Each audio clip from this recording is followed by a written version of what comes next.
Dear Lord, this is your immortal Afro, Josh. I come to you now in a time of great need. I need your help.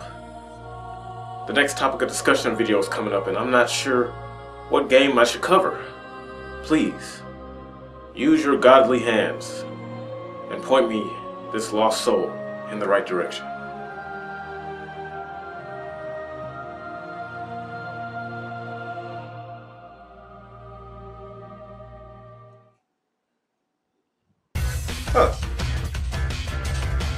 Alright. Ask and thou shalt receive. Hello everybody and welcome back to episode 4 of Topic of Discussion featuring God Hand, the pulse-pounding, button-mashing, action-packed holy grail of third-person beat-em-ups. For those of you who are unfamiliar with this divine game, God Hand came out all the way back in 2006, 12 years ago. God Hand was developed by Clover Studio, now known as Platinum Games, published by Capcom, and directed by the one and only Shinji Mikami, the man responsible for the original Resident Evil, Dino Crisis, Resident Evil 4, and one of my favorites, Vanquish. God Hand was a very unique title. It was one of a kind, very challenging, had tons of weird characters, and it was one of the only games I can think of that'll completely shit on you for playing on easier difficulty. What? You need me to hold your hand or something? Well, with every episode of Topic of Discussion, there's always a question. Should there ever be a sudden resurgence of interest in the God Hand IP, and the potential prospects of a new sequel becomes viable, what should we expect from it in 2018? Well, how about we break it down and find out. But first, a prayer. Join hands. Brothers and sisters of the gaming world, please hear out my plan. If we believe hard enough and demand it, we shall receive another God Hands!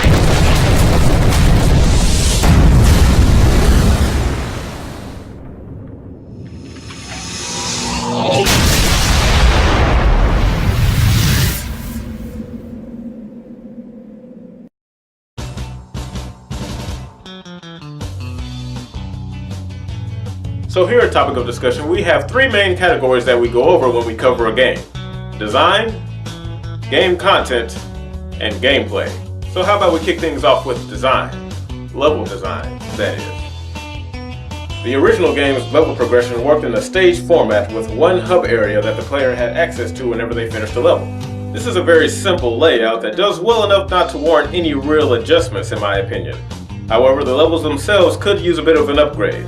Although the stages were reasonably sized, they appeared very bland and stale visually.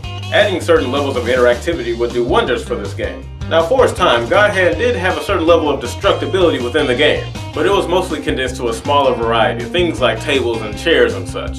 God Hand is full of ridiculous moves that send foes flying through the air or stuck in the ground like a cartoon character. Adding elements like collapsible walls, floors, and ceilings will not only enhance the game visually, but also affect the gameplay. A good example, the home stage in Dead or Alive 5. When it comes to stage interactivity, Dead or Alive has the best track record in my opinion. Anything is fair game, from ceilings to walls to floors to windows to stairs and everything in between. Adding an additional layer of interactivity to a game like God Hand that's similar to that of Dead or Alive would work really well for this game, I think. I mean, hell, it's probably possible to go even further than that. Go Frostbite engine on it if you have to. Maybe in specific stages you can add things like collapsible buildings or bridges. This alone would boost the game's appeal by a wide margin. God Hand is a no-holds-barred type of game. There's no reason to limit your imagination when it comes to designing complete and utter chaos for the player to enjoy.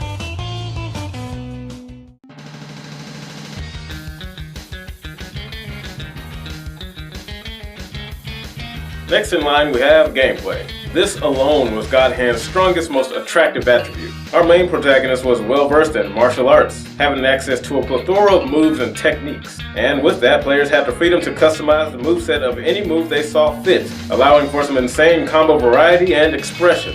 This system absolutely must make a return with more moves and crazy techniques.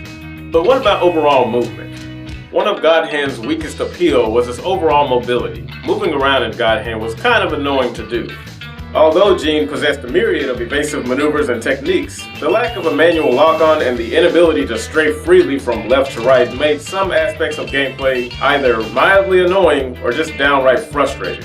The over-the-shoulder angle is terrific for games that want to put the player right into the middle of the action, so making sure the player has access to all directions evenly would be quite an improvement. The wildly successful God of War is a good example of what I would describe as free movement in an over-the-shoulder formatted game. Add a manual lock-on feature and a new God hand would play heavenly.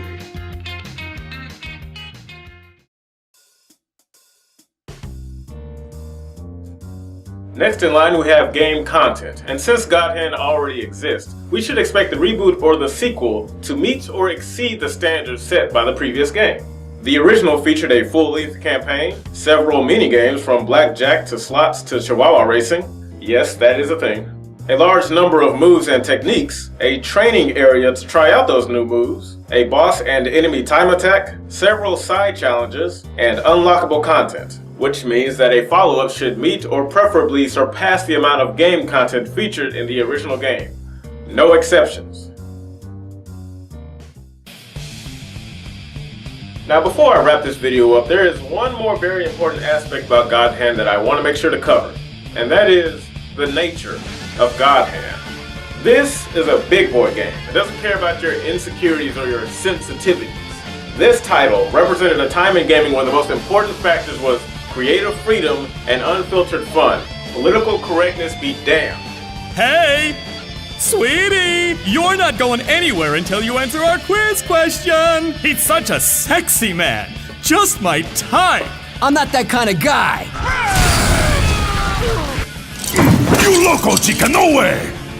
Let me deal with this human cabron. Shut up, fat ass! It's not enough for a yacht, but take this. Ah, been turning tricks, huh? Asshole. Looks like this dog can be trained after all. The only bitch that needs training is you. I've got a killer hand! I've got a killer hand! You're gonna get it! You're gonna get it! I know. I always seem to exceed women's expectations. You've certainly exceeded mine. Ah yes, another satisfied customer. You know, stalkers aren't very popular with the ladies. And looking at you, you need all the help you can get. Bald and you're... That's enough, cabron. Wow, got quite a pair to pick that. If there is any chance that we can get a glorious return of God Hand, it simply must retain that unfiltered, unapologetic, alpha as fuck attitude. I'm your Immortal Afro Josh, and thank you for watching episode 4 of Topic of Discussion featuring God Hand. If you like what you saw, please be sure to show it by leaving a like down below. If you really like what you saw and would like to see more, hit the subscribe button and ring that notification bell to be notified of any new uploads coming from this channel. Now, if you'll excuse me, I have a couple of sexy secretaries that are going to help me appropriate a certain someone's arm. I'll see you guys in the next video. Cheers.